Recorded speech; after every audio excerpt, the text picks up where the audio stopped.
maneuver begins by blocking an attacker's initial assault. Then, a quick strike to the eyes temporarily blinds your opponent. Okay, strike to his eyes. Right. Right. Straight up. Right. From the elbow. Boom. Stand Hi. Okay. Right. Securing the wrist, the attacker is flung to the ground with a jiu-jitsu style takedown.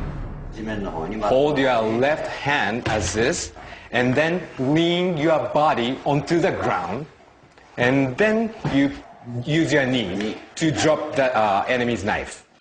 The key to the move is the block and strike to the eyes.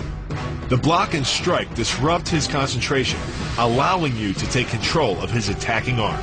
The hyperextension of the elbow, created by pulling back on the locked arm, virtually ensures that he will be taken down.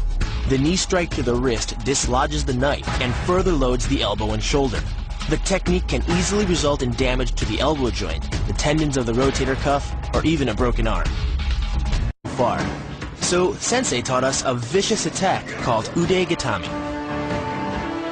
The move begins with 2 swift blocks to the inside of an opponent's arm. Okay, so when Bill's coming in, I'm using my knuckles to strike his joint. Exactly. Then, locking the left arm, you pull the opponent to the ground.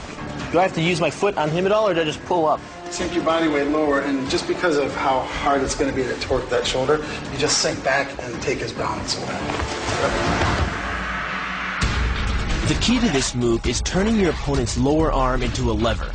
By grabbing his arm during the initial attack, you set up the lever such that direct loading to his elbow joint is achieved. Once the elbow is locked and loaded, you can pull a much heavier opponent off balance by simply lowering your center of weight. The key to throwing a shuriken is to angle it slightly downward. If the throwing hand is accelerating when the shuriken is released, the weapon will continue to increase in speed until aerodynamic forces begin to slow it down. With practice, the ninja can hit his intended target from distances as great as 45 feet. At impact, that's more powerful than a Major League Baseball pitch. Hashimoto began by demonstrating a simple yet lethal counter-strike called the Enyo. 2 strikes. 2 strikes, yeah. The move begins with your back to your opponent. So I'm a bad guy. I'm sneaking up. That's right. You're sneaking up and trying to attack him from behind.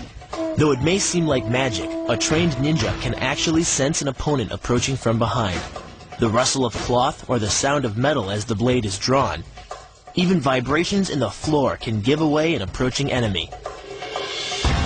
The ninja then waits until the last second before quickly stepping to the side, drawing his sword, and slicing the opponent's right arm.